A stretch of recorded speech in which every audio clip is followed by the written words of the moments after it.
میں پولیٹیشین بننا بھی نہیں چاہتی تھی. آپ خواب دیکھو, جتنے خواب دیکھنے دیکھو. میرے پاس جو اللہ تعالیٰ کے دیے ہوئے وسائل ہیں, جو آپ کی امانت ہے, میں ان وسائل کو آپ کے قدموں میں انشاءاللہ تعالیٰ ڈھیر کر دوں گی ان خوابوں کو پورا کرنے کے لیے. اور ابھی مجھے یہ آپ کو بتا کے خوشی ہو رہی, اتنی بڑی تعداد یہ بچیوں کی بیٹھی ہے. لڑکے بیچ میں بیچارے کہیں چھپ جاتے ہیں. Girl power. ابھی جو بچی مجھے بتا رہی تھی کہ اس کے والد کی ڈیتھ ہو گئی, تو کس طرح اس کو بتایا گیا کہ تمہارے خواب بہت بڑے ہیں ایک لڑکی کے لیے.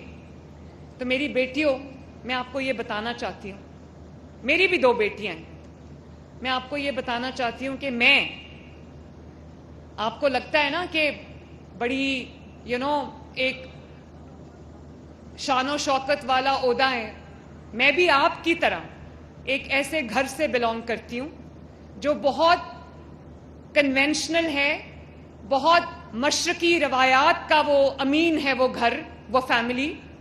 تو اس فیملی سے کسی لڑکی کا, کسی خاتون کا اس لیول پر پہنچ جانا یہ بھی کوئی آسان بات نہیں ہے بچوں.